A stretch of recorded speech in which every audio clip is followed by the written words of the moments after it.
buffing out that line.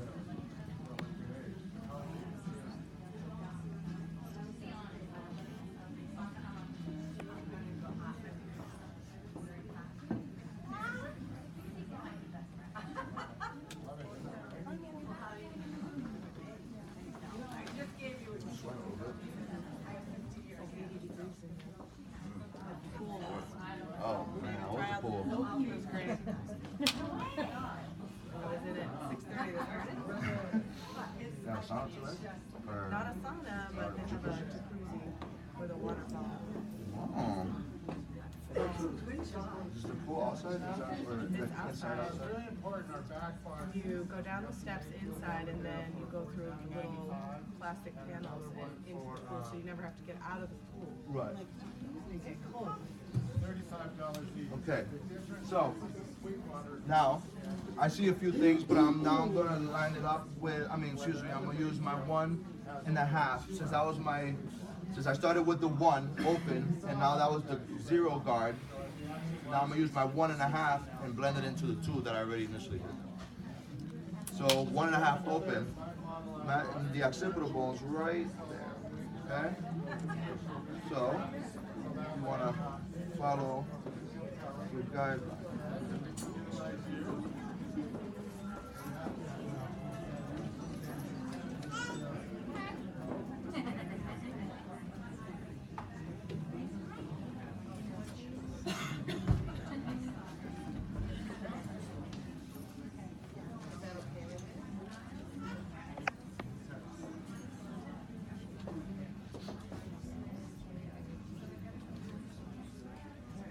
That you can't change. As far as what? Like the hair growth direction. I mean, Just take it no, down shorter. yeah, you can do any design on anything. It just takes longer, especially when some haircuts you see the lines more dramatically than others. That's when it starts taking you a little longer. Okay, so that's just a 1.5 open, and I'm closing it and kind of going to the open. Just kind of playing with the lever at this point. But again, I'm not going above my initial guideline. I am staying underneath it. If you go above it, you'll start making holes. You don't want that. And you don't want if you bring the taper above the occipital bone, then it starts becoming more like a low fade. You know, then imagine this taper all the way up to here. That would just look horrible. So now again, back to my 1. Going to remove, playing with it at this point. Okay. So we got Maria. Always use your corners of the blade. Never flush to the head. So look at her hair before she leaves. And always start open. And you can remove hair, you can't put it back. Right here to the max. Okay. And it's kind of flat. So let's see what happens when she comes back after you know the back bar system and the model room. So she'll go down to the model room with Cheryl Ann and Rosetta, and we're just going to rinse her, do water, rinse, we'll do the the sweet water, and over top of the sweet water, some moisture.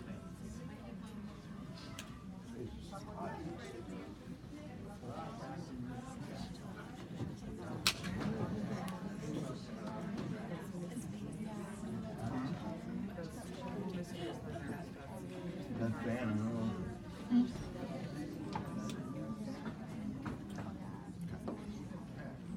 Okay, still very dark right here. So now I'm gonna just try, I'm gonna hit it with the 1.5. Again, you're gonna have to keep going back and forth with your guards. You're gonna have to play with them, and just don't go above your initial guideline. My first guideline was with 2. I'm not going to go above that. I am going to work my way to that 2 right underneath the occipital bone.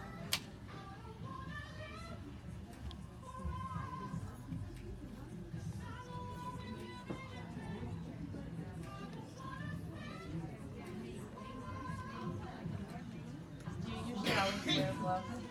I try to when I remember. It's just that the shorter you cut, the more hairs get stuck. Especially when you start sweating like this, your pores open up. You guys know. I'm sure you've had hairs in unwanted places.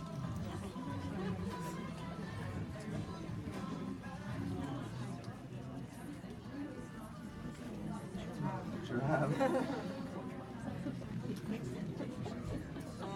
splitters, they're real. Yeah.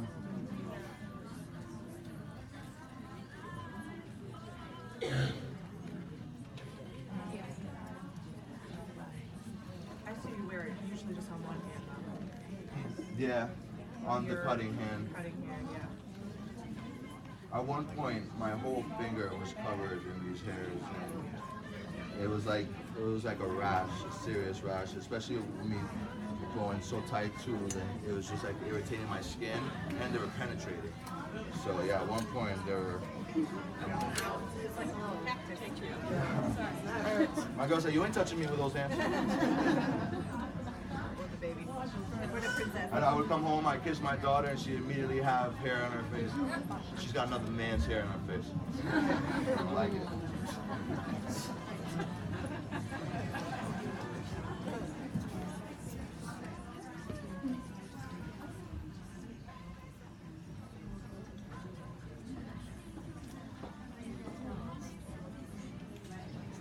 Now again, with a mirror, you can just pick it apart. Sometimes, or actually 99% of the time, you can think a haircut looks really good until you turn them to the mirror like, wow, that's what I was missing, you know? The mirror don't lie. Or a picture. Usually I take pictures of almost with every haircut, and if the camera tells me, it shows me something that I don't see with my eyes, I'll try to get it with my camera. Really, no really, because then when you take the picture, it's flawless, you know? Because sometimes you take a picture of your work and it doesn't give it justice, you know? Yeah. Oh, and I bought myself a camera for the shop. This little piece right there is a Nikon D3400. Let me show you real quick. It takes excellent pictures. A lot of salons and barbers are doing it. And I contacted the barber and he told me that he was using this camera. Yeah, it takes crisp pictures. I've been taking all my pictures with my camera, and with this, it blurs out the back. The lens really is the investment. I mean, the camera alone was $500, but you can get cheaper ones. It's just the lens is really the investment.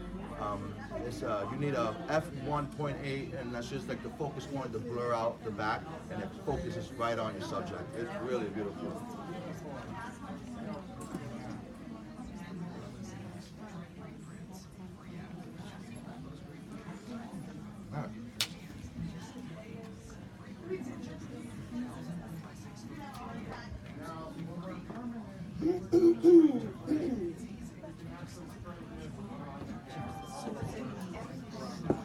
Yeah, f/1.8, and that's just like the background, the blur of the background. The lower that f number is, the blurrier the background is. Okay?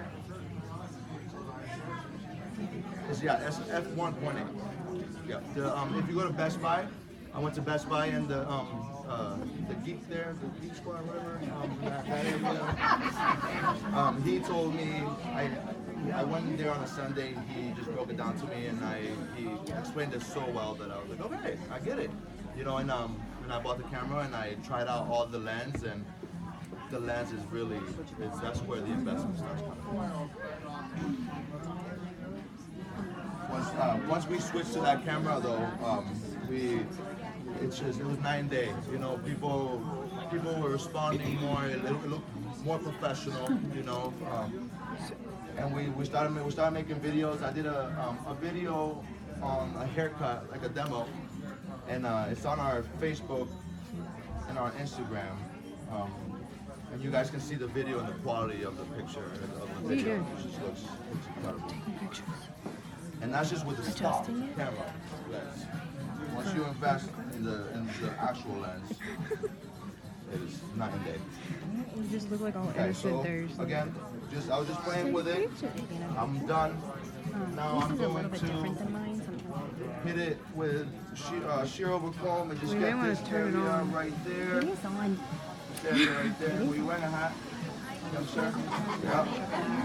So sometimes they wear hats and it's like, is it me? He was wearing a hat yesterday when I cut his hair, and I was like, is that my taper or is it the hat? It was the hat. We just wet it, blow dried it, and it comes right up. Sometimes the weather does funny things to the skin too, you know, it's cold. The weather? Yeah. Oh yeah, absolutely, absolutely. Especially when it's dry. You know, people mistake dry scalp for dandruff, and it's just, you know, that's when you have to break it down to them, and they feel a lot better. Like, oh, I thought it was dandruff. I'm like, no, I have dry scalp too. This weather messes my scalp right up. So okay, so clip over comb. Keep with your angle. And you just want to remove that bulk. You see how I'm not just going up, right? I'm keeping with my angle. So wherever this comb is, I want that right underneath the comb. Wherever it is, even if it's this way, you want to follow it. You don't want to do this and go like that, whatever that is. You just want to follow.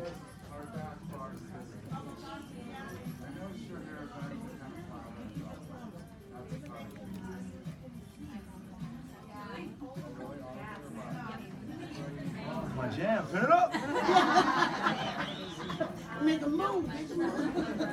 Oh man, these guys come to the shop. I be dancing. Hell man. We make this work very fun. That's how it should be, right?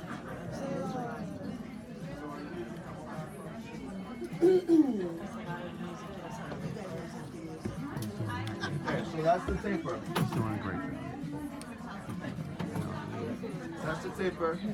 Controlling. Appreciate that.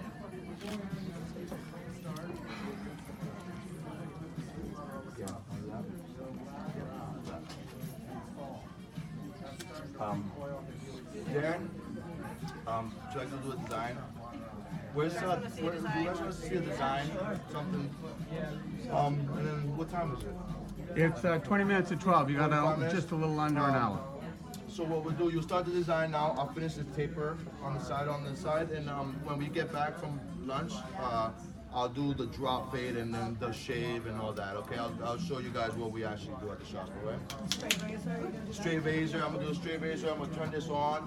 This is a steamer, and this is really good for the best shave is after the shower when your pores are open, your hairs are softened. And this is what that marks. This marks, this gives it steam right directly to the skin, and it marks that. Okay? So therefore, where's Sky? Sky, come on over, beautiful.